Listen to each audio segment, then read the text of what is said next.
Se você tem a sua Bíblia nessa noite, por favor, abra comigo ao livro que Paulo escreveu para a igreja de Tessalônica, a segunda epístola de Paulo, apóstolo, para os Tessalonicenses.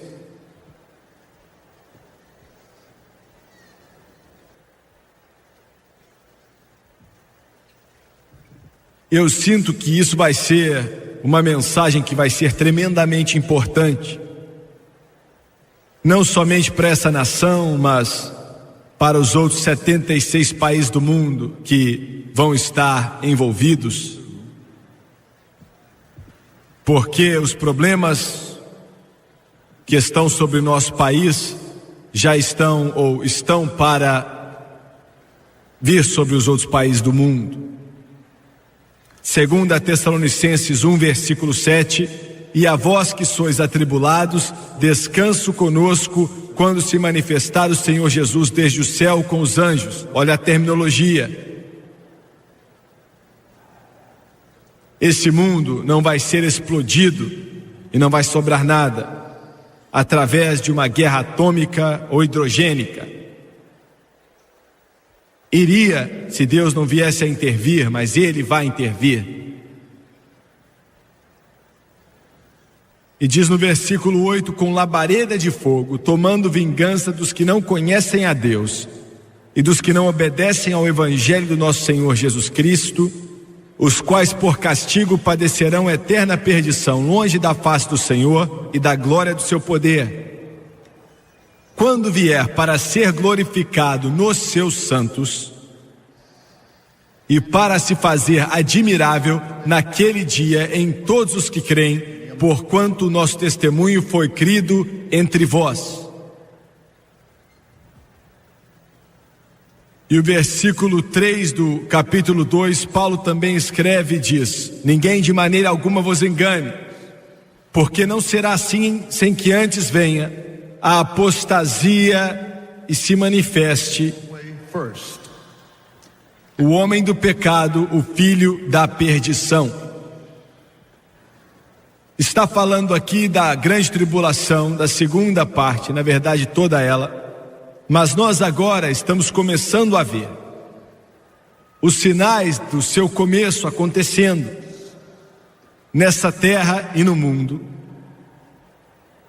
A contagem regressiva já começou, e é isso que eu quero usar como tópico nessa noite, a contagem regressiva. Outro dia, há pouco tempo atrás, eu estava sentado no andar de cima de um hotel russo, o maior hotel do mundo, em Moscou, com 4.000 cômodos. No 21º andar, bem perto do Kremlin e da Praça Vermelha, me assentei ali várias vezes. Nunca me deixei de me maravilhar com aquilo que meus olhos estavam observando, porque estávamos sentados na mesma mesa todas as vezes que íamos até lá, e aquelas enormes janelas de 15 pés se abrem sobre esse lugar específico que é um dos mais poderosos na face da terra. A bandeira vermelha com a estrela vermelha constantemente esticada sobre o vento de Moscou, que nunca deixa de soprar.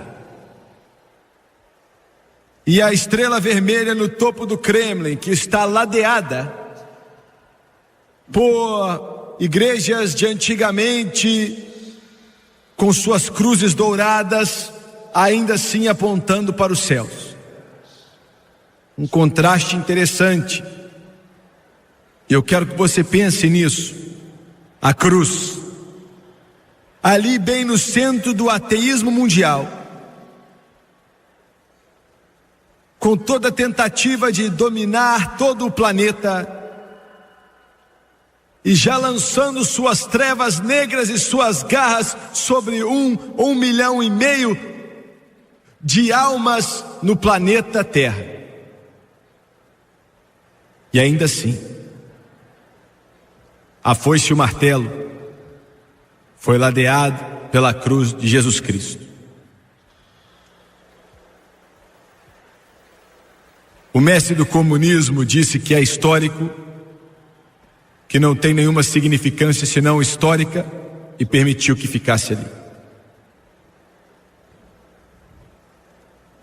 Em breve vão ler esse último capítulo. No último dia em que estávamos lá, o sol estava se pondo no oeste e com os seus raios ali nas paredes do Kremlin. E bem na frente daquilo estava o mausoléu de Lenin, Vladimir Lenin. Morreu em 1924 com sífilis aguda. Marcou o início de uma era de despotismo, de horror, como a mente do homem dificilmente pode entender. Eu olhei para o seu corpo, com os punhos cerrados, brancos pelas luzes de lâmpadas, e milhares e milhares e milhares de pessoas em uma fila dupla passam pelo seu corpo todos os dias. E ao seu lado, há o busto de Joseph Stalin. Faltou Khrushchev, que é alguém bem conhecido. Em seguida, ao busto de Brezhnev. E depois, Andropov. E em seguida, Shoyenkov. E eu me assentei lá com o sol se pondo e olhei para as muralhas do Kremlin, abrangendo 37 acres. E eu pensei comigo, os contribuintes americanos gastaram mais dinheiro, não bilhões e nem mesmo centenas de milhares de milhões, mas literalmente trilhões de dólares,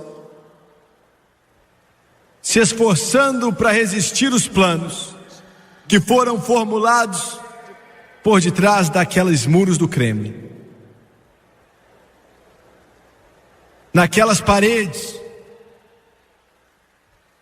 Stalin, possuído pelo demônio, muitas vezes mentalmente perturbado, planejando as mortes de mais de 50 milhões dos seus próprios compatriotas, realizando os desejos de Vladimir Lenin para subjugar a Rússia, para subjugar as repúblicas que constituem a União Soviética, coletivizar as fazendas, e entre 50 e 75 milhões de seres humanos foram impiedosamente a sangue frio assassinados por Joseph Stalin.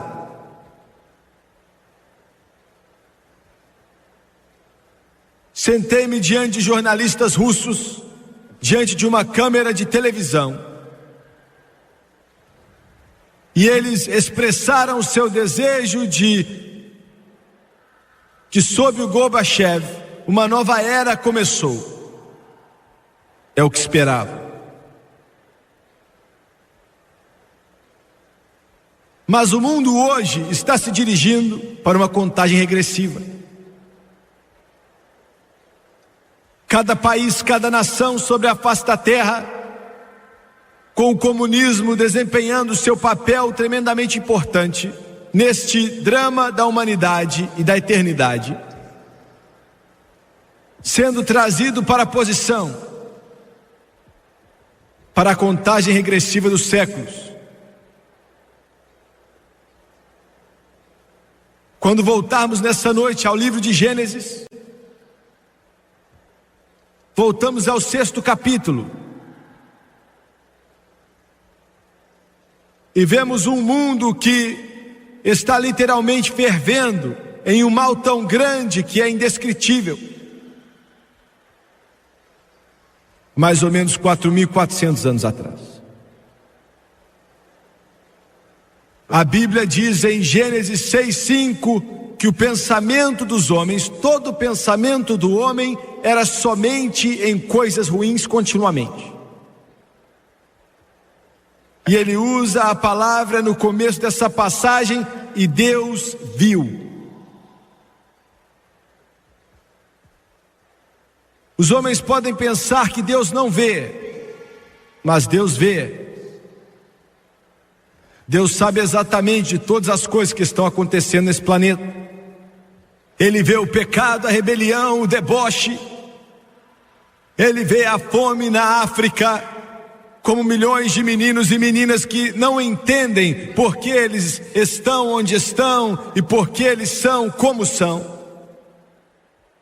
Deus vê os ditadores cruéis que estão apagando as vidas de centenas de milhares de pessoas para a sua própria ambição. Deus vê. A Bíblia diz: e viu Deus. Deus não é cego, Deus não é surdo. Ele sabe exatamente o que está acontecendo neste planeta e neste planeta. Eu quero que você entenda isso. É muito difícil para um ser humano entender como Deus pode ver cada coisa que acontece, mas Ele vê. Ele conhece cada pecado secreto, Ele conhece cada mentira que foi contada, Ele sabe da hipocrisia, Ele sabe da sujeira, da podridão. Deus vê.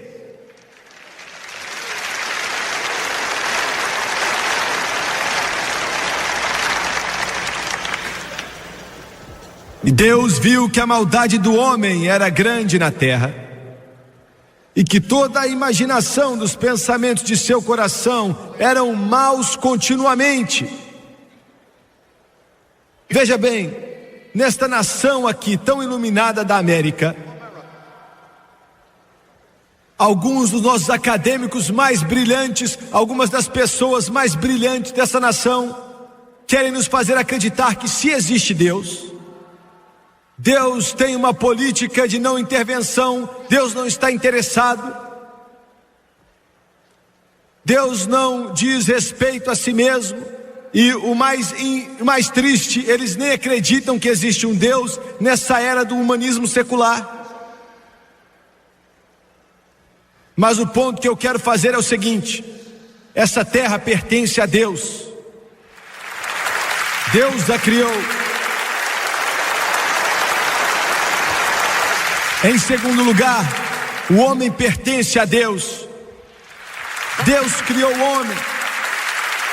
A batalha foi travada já fazem 6.000 anos pela alma do homem.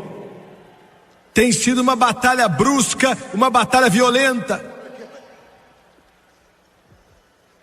Você comete um erro se você acha que Deus não está com as mãos nisso. E Deus não está preocupado com os assuntos do homem. Deus se importa. O grande plano de Deus para a humanidade não foi parado ou interrompido, só foi momentaneamente interrompido. A palavra de Deus vai acontecer e vai se concretizar, e a conclusão do plano de Deus vai acontecer.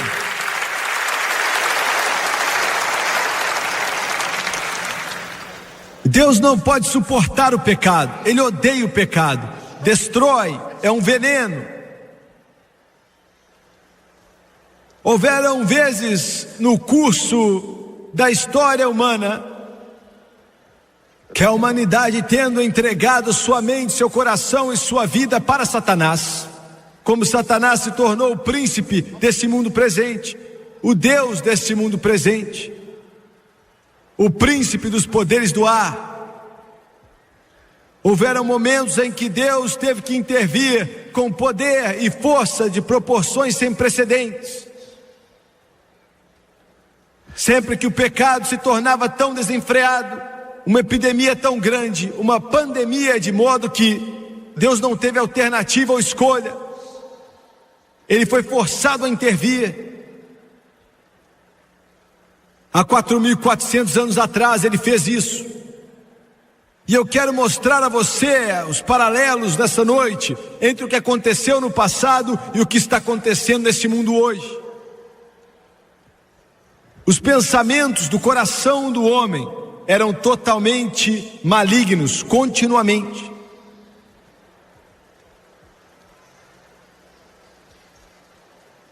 Existem duas áreas, existem várias, mas duas áreas predominantes de conflito que ameaça destruir essa nação e sua moral.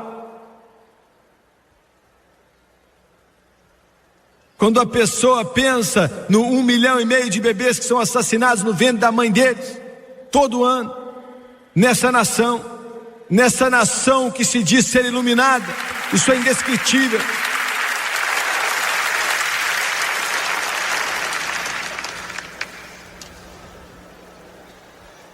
Como resultado do humanismo secular, começamos a entender, e eu quero que você me escute com atenção, que os pensamentos do coração do homem continuamente são ruins. A vida de jovem está se tornando algo barato no mundo. Ouviu? Começamos com o feto, começamos com aquela criança que nem nasceu, começa com aquele bebezinho que não nasceu, e você muda o nome, você já não chama mais de ser humano, você chama de um feto. E então você passa leis para acobertar o seu pecado.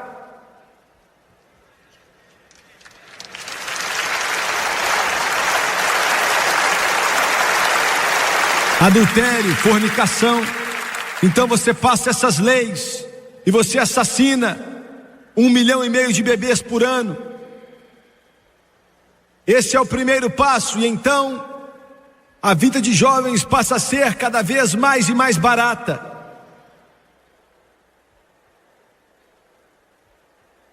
Veja bem, o humanismo secular, e os meus bons amigos do noticiário não gostam que eu use esse nome,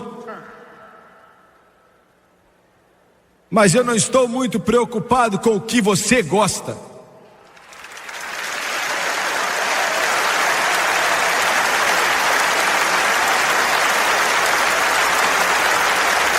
Olha, os noticiários e a mídia fez uma lavagem cerebral no povo, criando um clima intelectual para permissão extrema.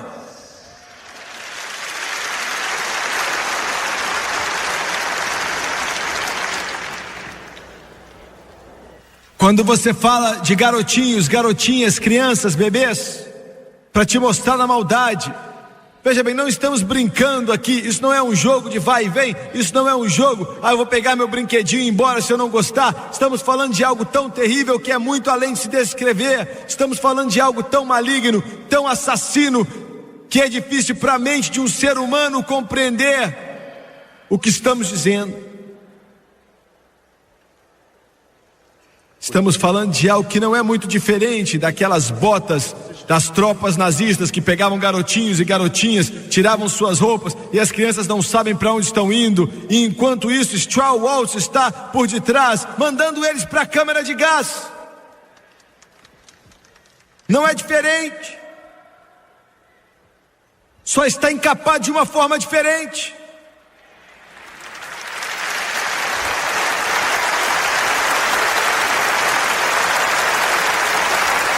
Há uma nova organização na América que publicamente e com orgulho se chama de NAMBLA, a Associação Norte-Americana de Amor aos Meninos.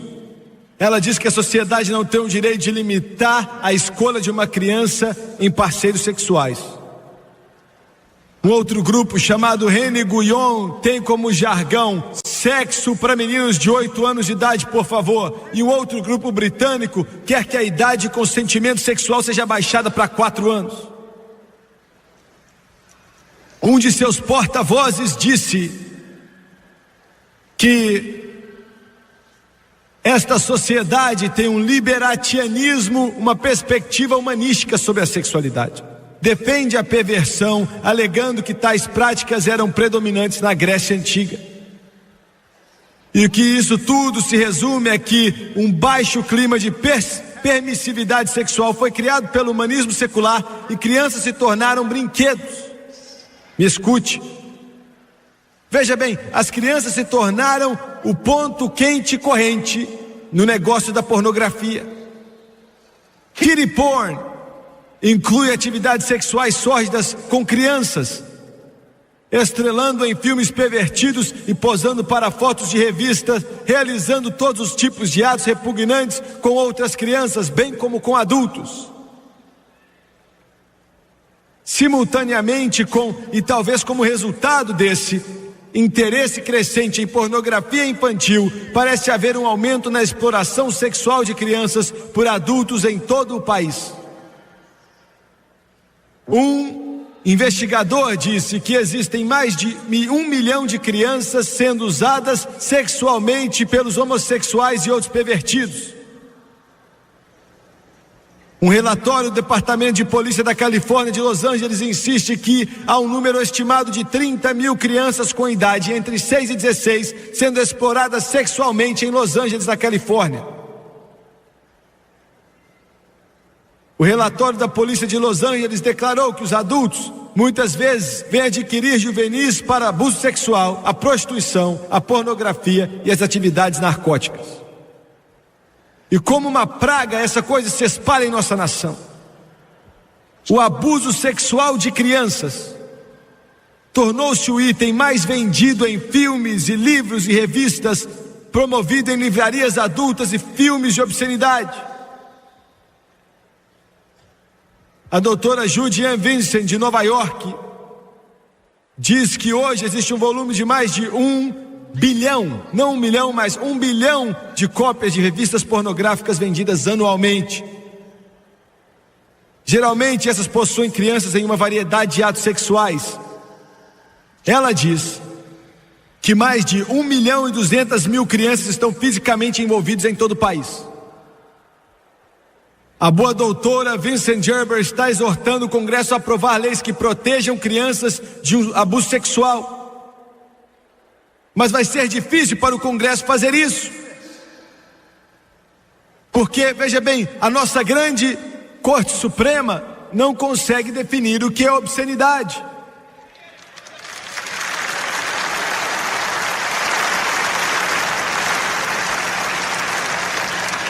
Esses defensores brilhantes da justiça e do direito, erguendo sua cabeça em seu intelectualismo judicial, não podem definir obscenidade.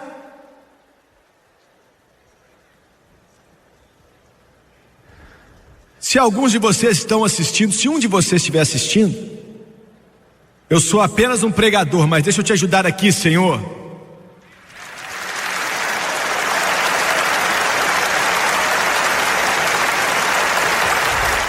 Sabe a razão pela qual você não pode definir o que é obscenidade? É porque você nunca foi até a fonte da explicação. Encontre uma Bíblia, abra as suas páginas, olhe para a palavra do Todo-Poderoso Deus, e você vai descobrir o que é obscenidade. E junto com isso você descobre o que é o pecado, e você descobre o que é perversão. E se você não pode ler, faça um curso, é muito simples e muito claro. E se você não acreditar, tire sua toga e saia desse banco, porque você não pode se assentar como juiz nos Estados Unidos da América.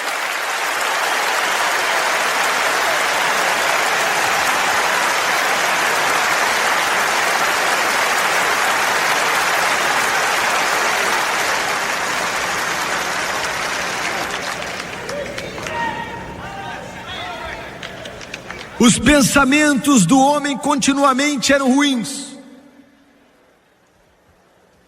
Uma nação, um país, um povo pode se tornar tão podre, tão degradante, tão humilhante, de um modo tão ineroxável, tão escuro, tão condenável, que Deus não tem outra escolha senão destruir. E a Bíblia diz em Gênesis 6 e 7, Deus disse: eu vou destruir.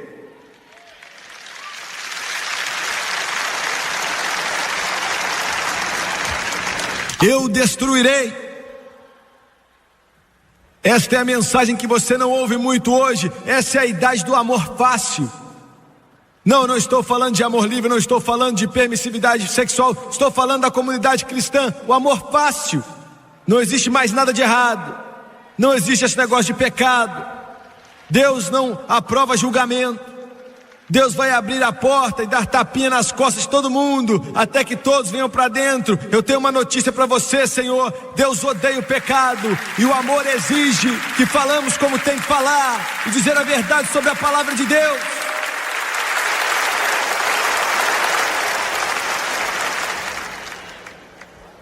A minha Bíblia diz que Deus castiga quem ama. Vocês, pais que não corrigem seus filhos, não amam seus filhos. Se você não tomar o tempo para corrigi-los, você não os ama.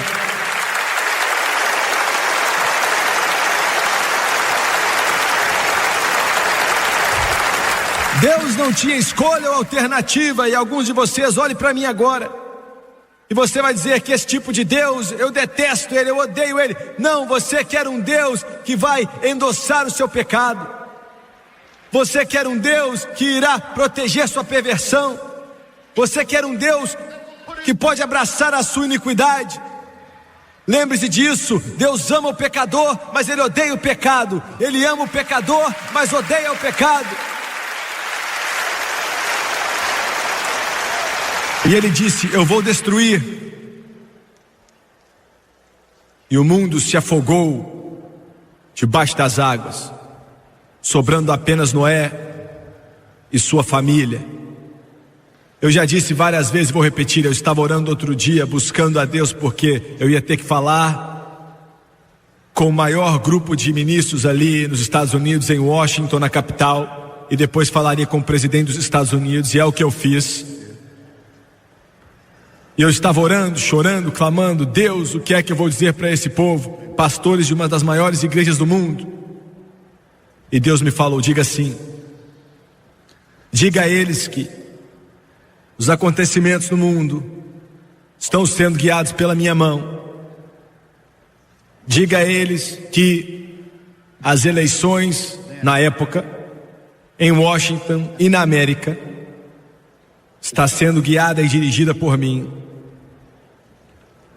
Diga-lhes que a América deve ser julgada, o mundo deve ser julgado, mas eu vou adiar o julgamento para um propósito, que é de espalhar este evangelho em todo o mundo, antes que eu chegue.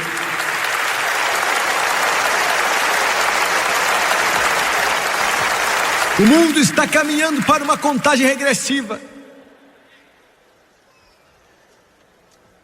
Em Gênesis capítulo 18, a Bíblia nos dá o relato de Sodoma e Gomorra. A cena se repete. Era um homem, Noé, agora é um homem, Abraão. Sodoma e Gomorra. Em Gênesis 8, 18 e 20, Deus disse: o pecado é grave. Ouviu bem? Grave.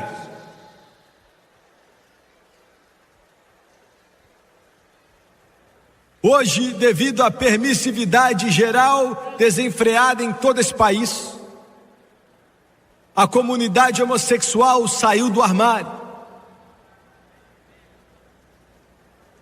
amplamente divulgando locais aonde se encontram, e o homem pode ter um encontro sexual com vários outros homens em uma só noite. Estão promovendo publicamente. Sim, eu tenho um pouco mais a dizer sobre isso daqui a pouco.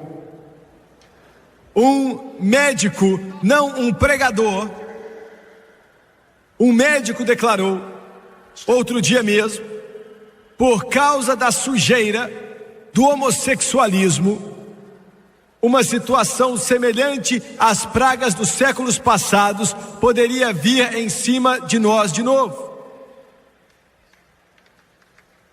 Ele diz que o saneamento é necessário para controlar epidemias, e não há saneamento no estilo de vida homossexual.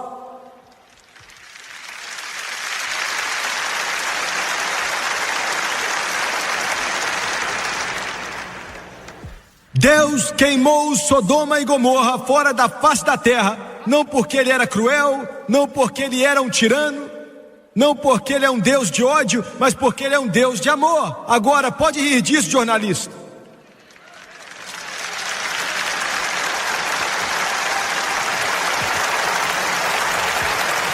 Escreva suas colunas e sua prosa envenenada. E fale sobre esse Deus de amor que queima as cidades da face da terra. Se você pode assistir o televisor por mais um instante, me escute. Quando um médico corta o câncer de alguém, ele não é cruel. Ele está tentando salvar a vida dessa pessoa.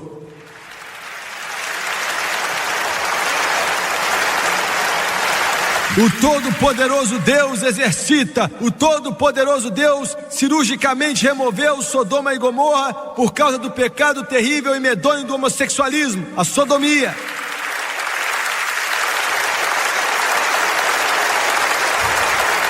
Ele fez isso porque ele amava a raça humana, sabendo que se esse pecado continuasse, iria envolver a humanidade totalmente e destruiria totalmente o corpo político, destruiria totalmente a humanidade, destruiria totalmente a raça humana. O médico a qual me referi há um tempo atrás, as palavras deles profeticamente se tornaram realidade. O dia da doença mortal da AIDS já infectou e contaminou os Estados Unidos e o mundo, e não há cura conhecida para ela. AIDS, eles dizem que pode ser pior do que a peste negra, que dizimou a Europa há vários séculos atrás.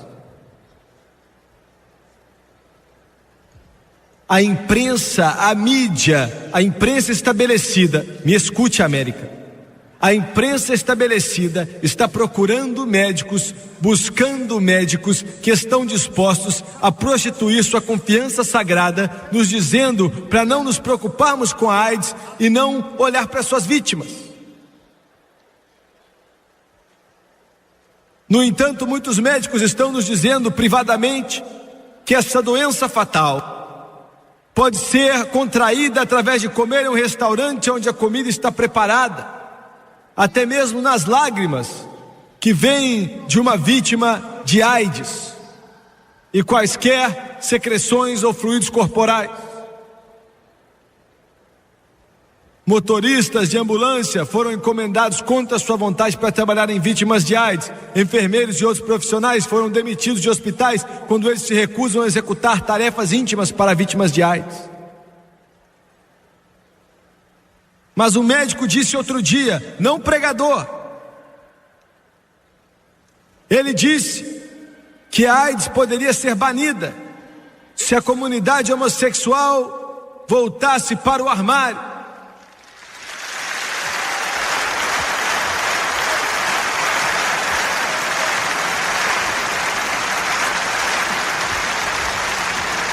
Sei que alguns cristãos pensam, e talvez vocês jornalistas também, alguns cristãos pensam que isso é um julgamento de Deus sobre a comunidade homossexual. Na verdade não é. Isso não está certo, não é um julgamento de Deus sobre a comunidade homossexual. A pena do pecado carrega o seu próprio julgamento. A pena do pecado carrega o seu próprio julgamento. Não culpe a Deus com essa sujeira, essa imundície que vem do inferno, porque esse é o resultado do inferno, esse é o resultado da imundície, esse é o resultado da desobediência, esse é o resultado de perverter aquilo que Deus criou e estabeleceu como regra e ordem. Escute isso aqui, eu vou te dar um pequeno exemplo de por que essa doença está rampante. Está crescendo muito durante o ano, dobrando a cada 6 meses. Na América, até pouco tempo atrás, haviam mais ou menos 300 lugares de reunião anunciados para homossexuais que eram chamados de buracos gloriosos, onde bandos de homossexuais se encontravam com pouco ou nenhum saneamento, praticavam sexo oral, anal com vários homens, às vezes até 16 homens em uma só noite. E sob os políticos da ala esquerda, irmão, você pode me chamar da direita e eu vou te chamar de esquerda.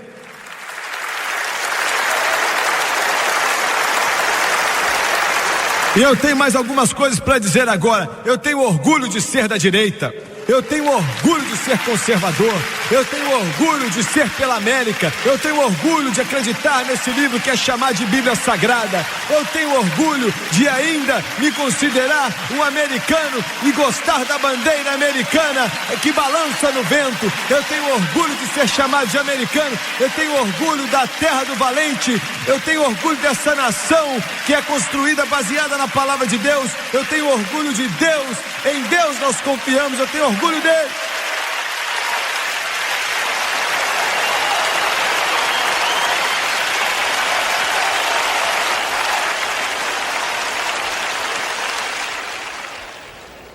Veja bem, os políticos da esquerda, e essa é a razão, a imprensa estabelecida também, essa é a razão pela qual esse grupo não gosta de mim.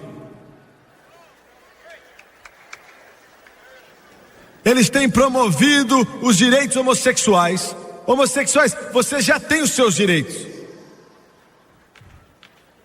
Mas você não tem que ter mais direitos do que eu tenho, ou qualquer outra pessoa.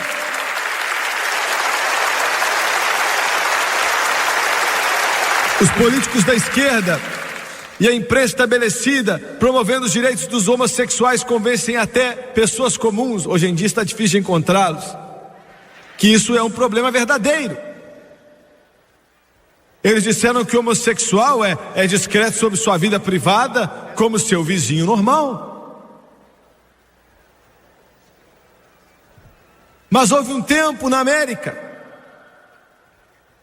que se tivéssemos algo chamado de buracos da glória aqui, a polícia jogaria eles na cadeia porque estavam sendo imorais.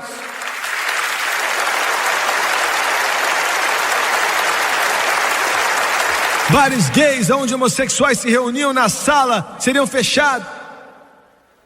Hoje em dia esse tipo de estilo de vida é abertamente tolerado e o resultado final é a terrível doença chamada AIDS.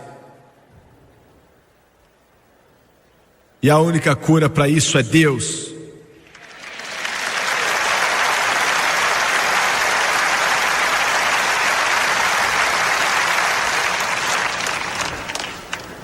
Agora escute com atenção. Alguém me disse: você não ama os homossexuais. Eu amo homossexual, eu amo ele o suficiente para dizer a verdade.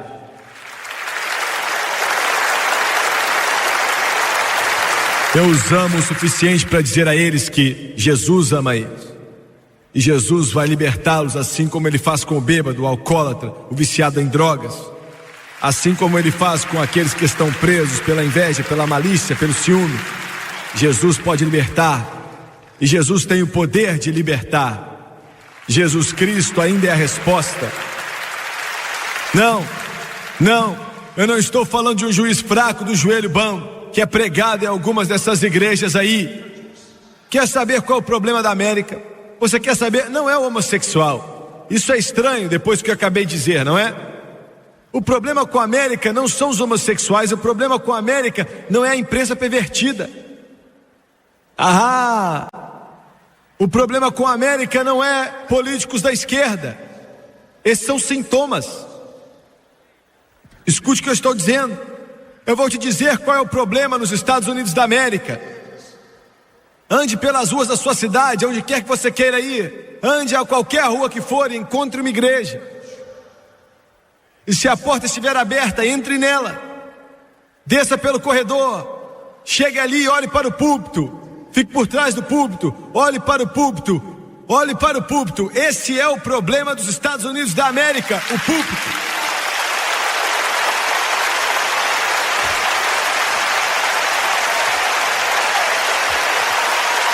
Deus nos ajude e nos dê pregadores. Precisamos de pregadores hoje. Precisamos de homens e mulheres chamados por Deus, não chamados pela mãe, não chamados pelo dinheiro, não chamados pelo sistema social. Homens que ouviram do céu, que são cheios do Espírito Santo, que se levantam e dizem: assim diz o Senhor, que são cheios do Espírito de Deus, que o dinheiro não pode comprar, os diabos não podem rebaixar e o inferno não pode destruí-los. Homens de Deus cheios do Espírito Santo, que ficam em pé atrás dos púlpitos e falam que o céu é quente, glorioso, e que o inferno é quente, cheio de fogo, e o pecado mata.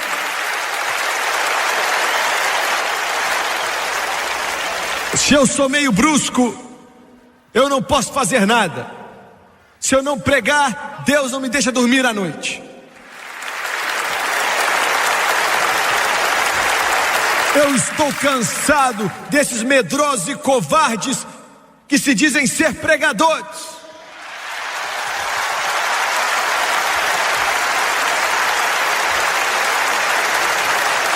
Seus covardes, tentando pegar um diploma em psicologia. Deus nos ajude e nos dê algum João Batista que venha sair do deserto, vestido em roupa de camelo, comendo mel e gafanhoto, e dizendo: assim diz o Senhor, que acredita no que prega e vive o que prega, para que os outros se arrependam.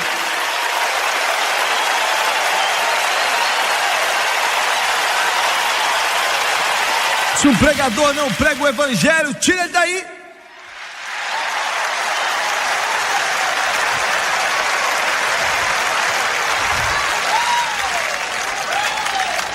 Eu quero que você escute aqui. Eu quero que você escute aqui. Outro dia tínhamos um problema em uma certa cidade. E a minha própria denominação, da qual sou ordenado, as Assembleias de Deus, um pregador covarde disse: bem, eu não sei se ele está certo ou errado. Se você estiver assistindo, escuta aqui, ô covarde, eu estou certo.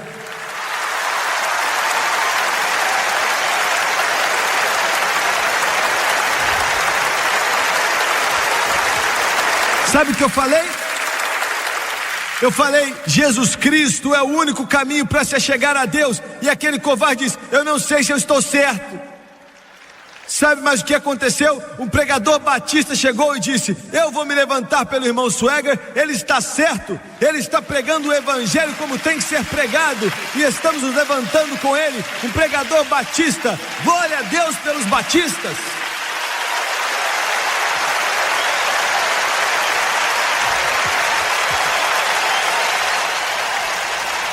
Temos muitos pregadores pentecostais tentando obter a sua educação.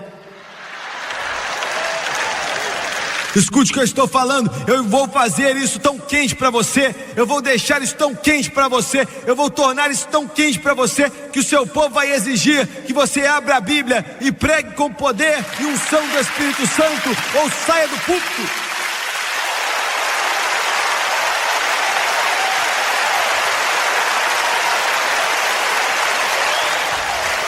Alguém disse: você é muito duro. Talvez eu seja, mas quando a balança está muito inclinada para cá, você tem que forçar para baixo. Pregadores, quando vocês entrarem no púlpito, não venha de um campo de golfe, não venha de uma pista de boliche. Deus nos ajude a vir de um lugar de oração, em algum lugar, com o rosto molhado de lágrimas e o toque do céu em sua alma. E quando pisar naquele púlpito como um leão, e com a palavra do Todo-Poderoso Deus, dizendo: assim diz o Senhor, e esse livro ainda liberta os cativos, ele ainda liberta aqueles que estão presos, ele ainda cura os doentes, ele ainda salva os perdidos, cura os quebrantados de coração. Aleluia, Cordeiro!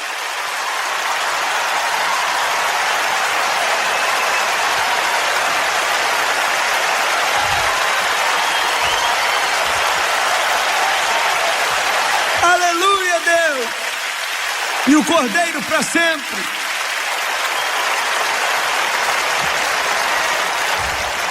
Que tipo de pregador você acha que Jesus era? Alguns de vocês imaginam ele como se fosse um medroso segurando uma cabrinha nas mãos, um cordeirinho.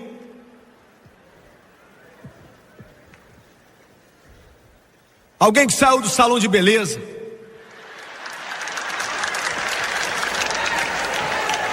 dizendo: não seja duro demais.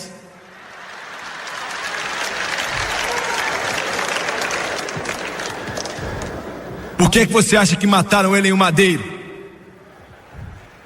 Mataram ele porque ele olhava nos olhos dos fariseus. Eu ainda não sou tão valente assim. Eu faço pela câmera de televisão.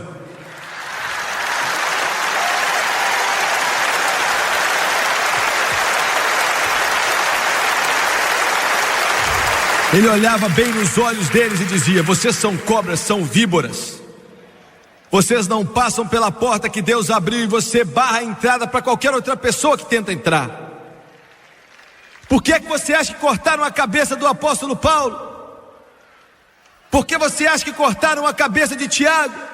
Por que você acha que Pedro foi crucificado de cabeça para baixo? Porque jogava dominó com o padre da paróquia?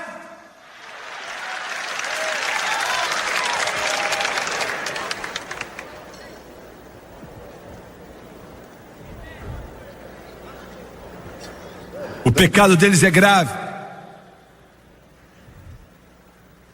O pecado de sodomia. Glória a Deus, estamos recebendo cartas de vários homossexuais dizendo: irmão Suega, Jesus nos libertou.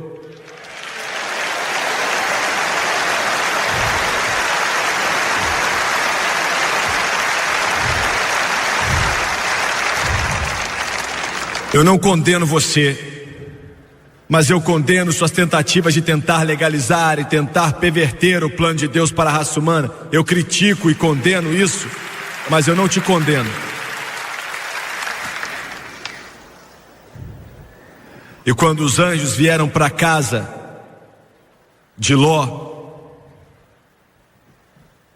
os homens de Sodoma se reuniram na porta e disseram: traga-os para cá para conhecer a eles.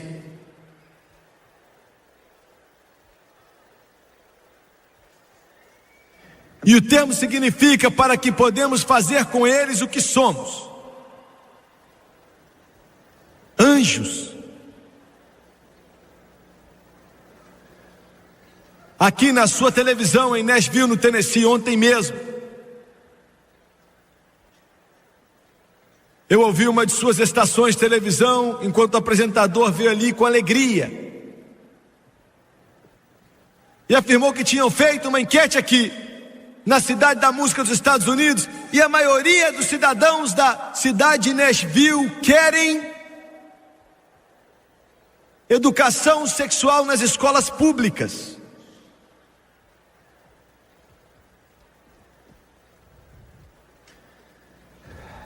Eu quero que você me escute por um instante.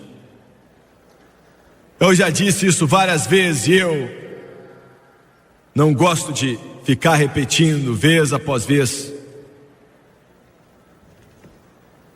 mas parece que temos que fazer isso para que as pessoas entendam.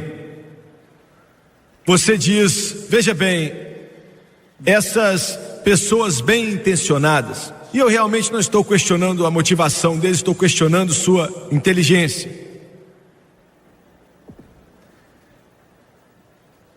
Eles dizem: nossos filhos, se eles forem ensinados sobre sexo nas escolas públicas, começando desde o jardim de infância,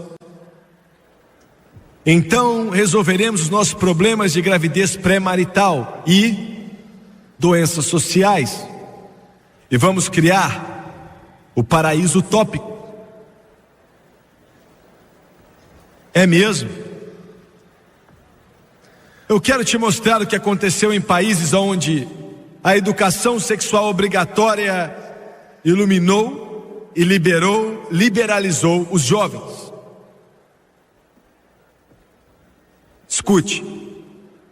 Nos 7 anos que seguiram a adoção de educação sexual obrigatória na Dinamarca, em 1970, assaltos e estupros aumentaram 300%. E as doenças venéreas aumentaram nos indivíduos com mais de 20 anos de idade em 200%.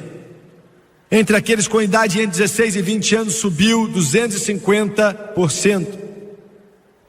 E naqueles com 15 anos de idade mais jovens houve um aumento de 400% em assaltos e estupros na Dinamarca.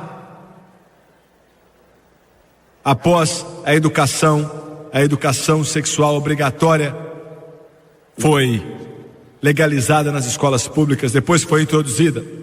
Foi introduzido na Suécia já em 1954, e hoje a Suécia tem a maior taxa de doenças venéreas na Europa e no mundo. Entre 1968 e 1974, doenças venéreas em mães menores de 14 anos de idade aumentou 900%. Entre 1972 e 1974, o estupro na Suécia, como resultado direto da educação sexual obrigatória nas escolas públicas, aumentou 400%. e tem causado com que um grupo de médicos da Suécia faça uma petição ao rei para abolir a educação sexual obrigatória no sistema escolar sueco, e que é considerado destrutivo para a vida familiar e a estabilidade moral dos jovens.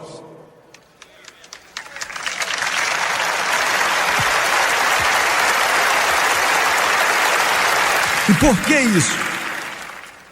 Eu acabei de ler algumas estatísticas, alguns fatos, e eles são meio frios. Então por que isso é tão letal? Eu vou te dizer por quê. Por que é mortal levar criancinhas sob sociólogos ou conselheiros ou professores ou terapeutas treinados e ensinar a eles educação sexual? Para a mente não regenerada parece sensato. E eu vou dizer por quê. Leve seus filhos pequenos de 4 anos, 5, 6, 7, 10, seja o que for, 12, 15. Dê a eles um explosivo poderoso. E não ensine a eles como tem que ser usados. E por que eles são usados. E o poder do seu uso. E as crianças vão se matar. Por que é desastroso ensinar uma criança sobre educação sexual, uma vez que está sendo ensinado nas escolas públicas? Sim, nós temos que ter educação sexual pelos pais, mas a razão pela qual é mortal nas escolas públicas é porque eles ensinam sem moralidade.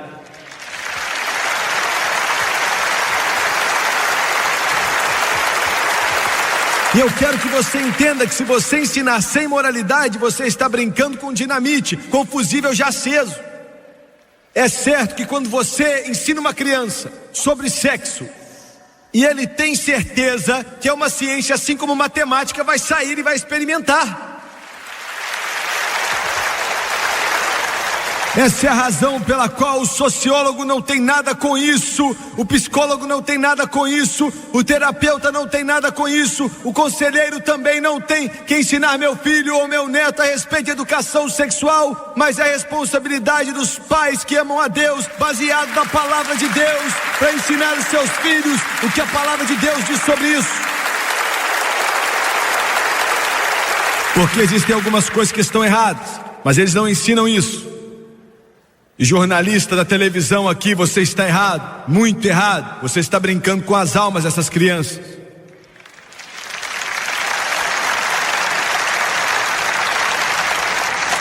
Sodoma e Gomorra foi destruída. Gênesis 19, 13, Deus disse: eu vou destruir. E por último, a contagem regressiva já começou para a destruição por Deus do sistema desse mundo. Eu li para você da palavra de Deus há alguns instantes atrás em 2 Tessalonicenses. Paulo disse, e eu li para você também: esse dia não virá até que haja apostasia primeiro. Essa apostasia já começou. Ele estava falando da grande tribulação, mas já está começando. E eu vou dizer algo, eu vou levar mais ou menos 2 minutos para dizer isso para você, e vai te chocar, mas Deus me disse, eu sei do que eu estou falando, estou certo.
Milhões de cristãos que estão na fronteira estão fracos. O cristianismo deles é muito raso. Eles serão enganados nesses próximos anos, como nunca antes. Não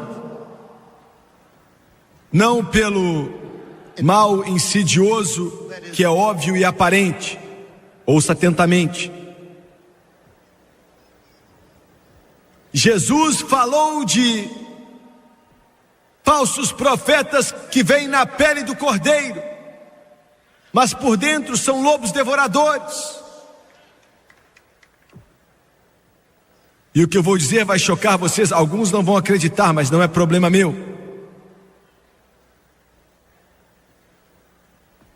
O grande enganador da igreja nesta nação, e talvez em muitas outras nações do mundo, mas especialmente os Estados Unidos da América, não vai ser a mídia, não vai ser a televisão que vem de Hollywood ou Nova York, ou CBS, ABC, NBC, o que for. Não vai ser a pornografia, a homossexualidade. Mas você vai ligar a sua parede de TV. Eu acho que 97% do povo americano tem um aparelho de televisão, ou 2 ou 3. E você vai mudar no seu canal cristão ou na sua programação cristã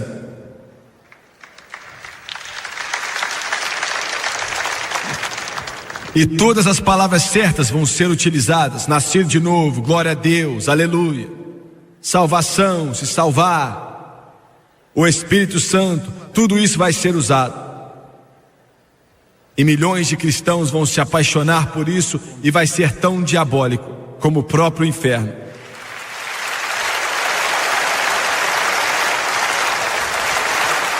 Isso já está acontecendo entre nós. Isso já está acontecendo. Quando você vê aquele programa que se diz ser cristão, e você pode me xingar por dizer isso, mas eu vou continuar dizendo, pois foi Deus que me mandou dizer, e abaixam a cabeça e falam de milagres, e falam de orar pelos doentes, e falam de Deus respondendo oração, e logo depois, nos minutos seguintes, vem uma banda com um tema, e um artista de Hollywood sai dali, e eles ainda estão fazendo isso em boates. E eles falam a respeito do seu papel na novela da TV. E eles ainda estão fazendo as mesmas coisas sujas que faziam antes. E são considerados como exemplos para os jovens dessa nação. E chamam aquilo de cristianismo. E falam do amor de Deus.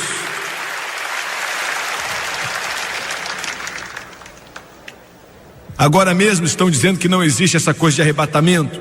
Alguns dos maiores pregadores da televisão dizem que não existe arrebatamento. Jesus não está voltando.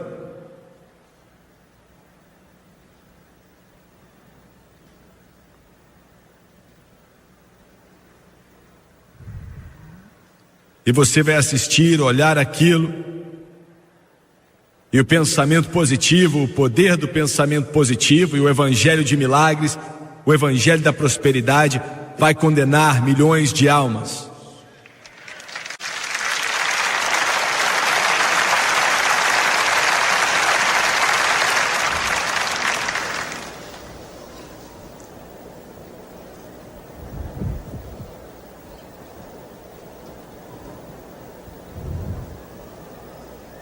Outro dia, estávamos a caminho do aeroporto internacional de Moscou. Eu ficava olhando para o meu relógio. O motorista que tinha servido como nosso intérprete, falando um inglês muito quebrado, foi dirigindo devagar e cada vez mais devagar. E eu ficava pensando, Senhor, nunca vamos chegar no avião. Todos tinham vindo. Tinham viajado até a Sibéria conosco. Estavam na grande Rússia conosco.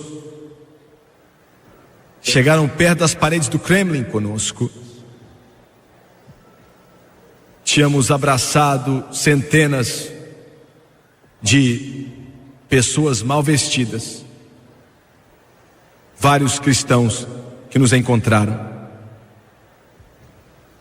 E quando entramos no terminal e entregamos nosso passaporte,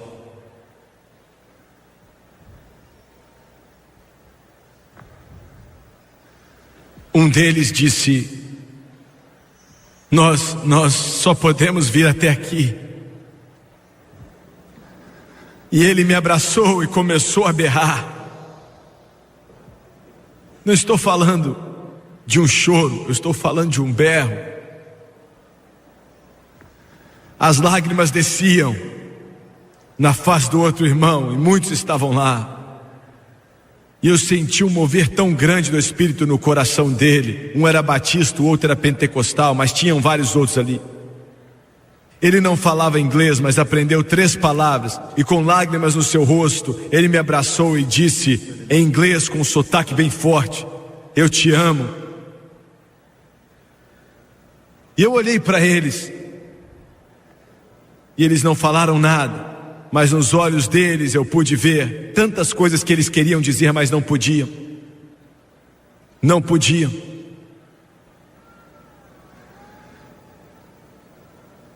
Do outro lado, eu olhei para trás, dei um tchau.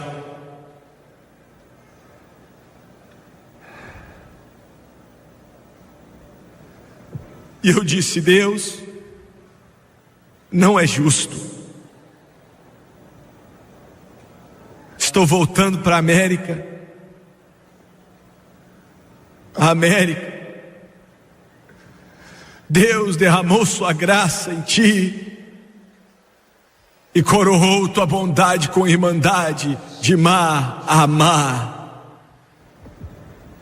E esses são seus filhos. Como é que eles ficam? Mas e aquela multidão que eu vi, milhares deles, com lágrimas descendo no rosto deles? Diga-nos mais.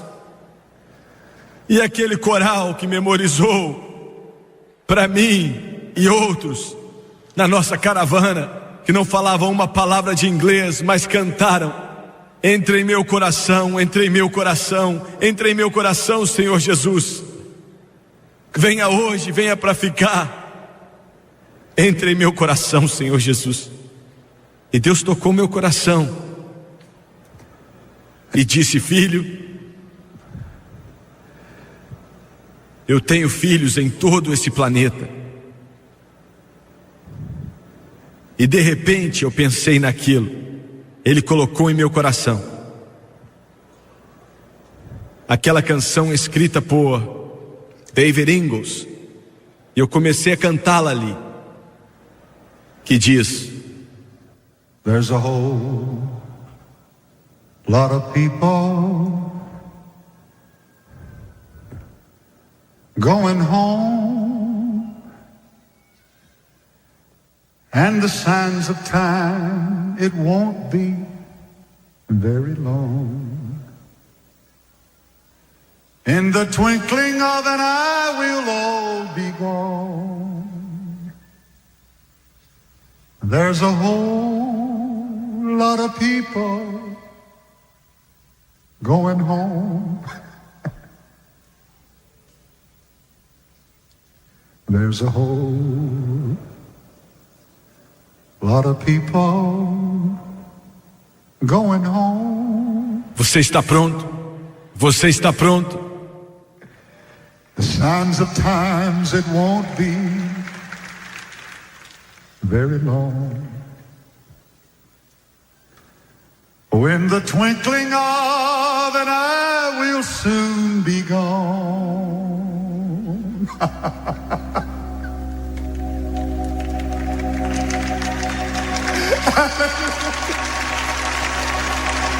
But there's a whole lot of people going home. I can see him sitting Oh, at the table,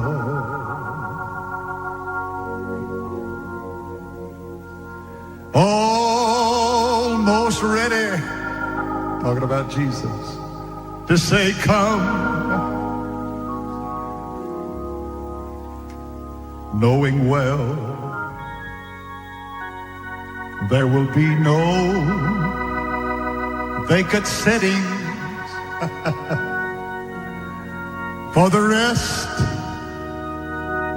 of the families coming on home.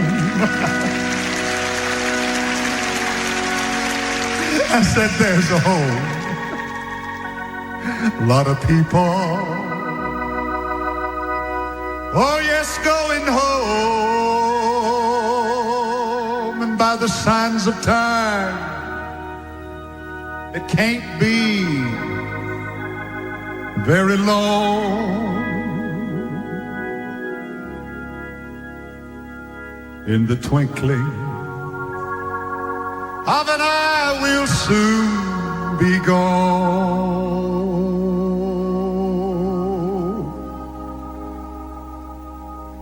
There's a whole lot of people going home. De cabeça baixa e olho fechado. Toque mais uma vez, por favor, Eric. Estamos quase no final, amigo. Estou te falando, estamos quase no final. Ele está voltando. A trombeta está para tocar e Jesus vai dizer: venha para casa, ó meu amado, venha para mim. E eu quero te perguntar: você está pronto? Estamos no final, a contagem regressiva já marca meia-noite. Ele está voltando. Se você não está na arca da segurança, é melhor você entrar. Ouviu bem? Quantos nessa congregação agora podem dizer: Jimmy Swaggart, eu sei que algo está para acontecer, algo está fervendo, eu sei. E eu não estou vivendo da maneira correta. E eu não quero perder quando isso chegar. Ele está para tirar a rebelião desse mundo. Você pode orar por mim, levante sua mão rapidamente.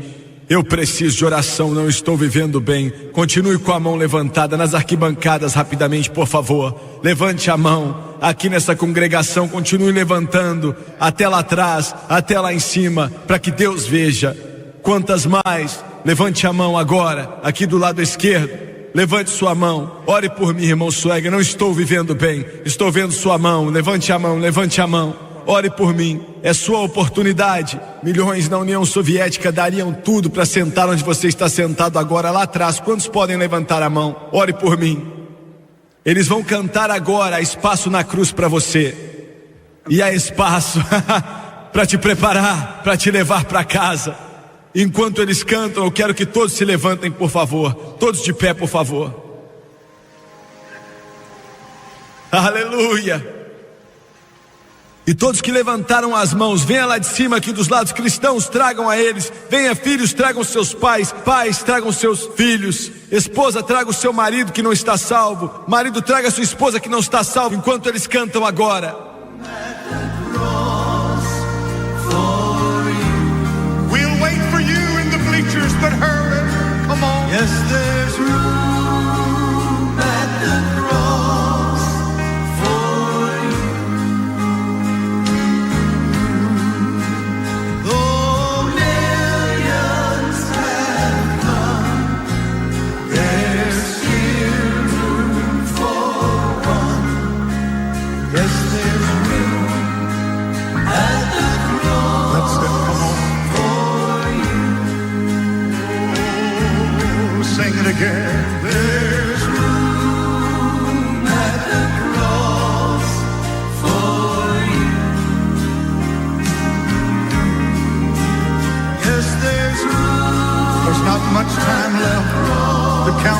has already started. Come on right now.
From the bleachers, we're waiting. We're waiting for you. God is moving. Come on right now. At the cross for you. It was Amazing grace, how sweet the sound that saved.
Eu quero que você olhe para o irmão Suega, por favor, por alguns instantes.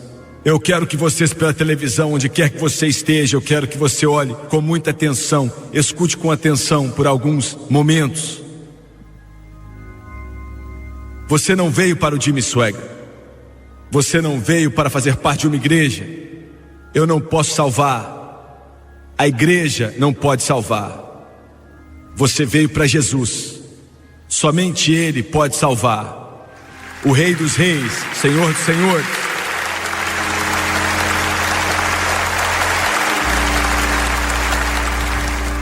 Eu vou ser sincero com você. Eu pedi para que Ele me desse as palavras exatas para te dizer, e vou ser breve. Ele vai exigir tudo de você. Entregue tudo. Ele ainda disse, a não ser que você odeie seu pai, sua mãe, seu irmão, sua irmã, você não pode ser meu discípulo. Ele não disse de odiá-los assim, mas colocar Deus em primeiro lugar.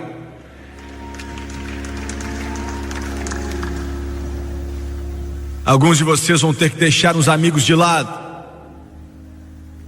Toda a sua vida vai mudar. Eu seria um mentiroso se eu te dissesse que não há um preço a ser pago. Não, você não tem como pagar nada pela sua salvação, mas há um preço a se pagar para vivê-la. Mas em troca, Ele vai te dar a vida eterna.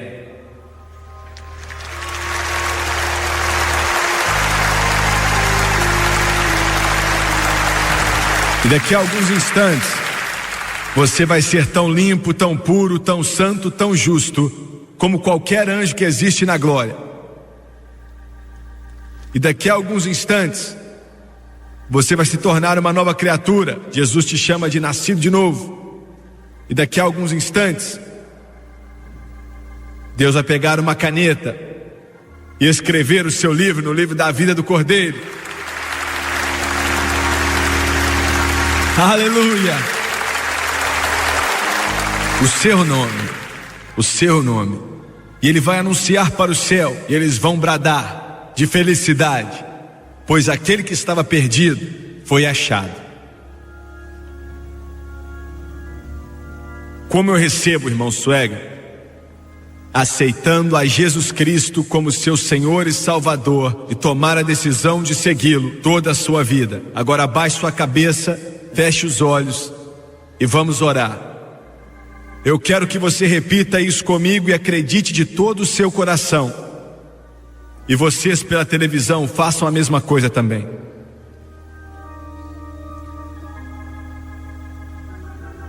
Querido Deus do céu, eu venho a Ti em nome de Jesus. Sou um pecador perdido, preciso de ajuda, preciso de Deus. Com o sangue derramado de Jesus Cristo, lava-me de todos os meus pecados, limpa-me de toda injustiça. E nesse instante, eu obedeço tua palavra, de acordo com Romanos capítulo 10, versículo 9 e 10. Com a minha boca, eu confesso o Senhor Jesus, e em meu coração, eu creio que Deus ressuscitou a Jesus dentre os mortos, e Ele vive. Eu aceito Jesus Cristo como meu Salvador. Diante de Deus e do mundo inteiro, vou servi-lo, e de acordo com sua palavra, que não pode mentir, sou uma nova criatura, estou mudado, estou lavado, estou limpo, estou salvo. Glória a Deus, aleluia, glória a Deus, louvado seja Deus.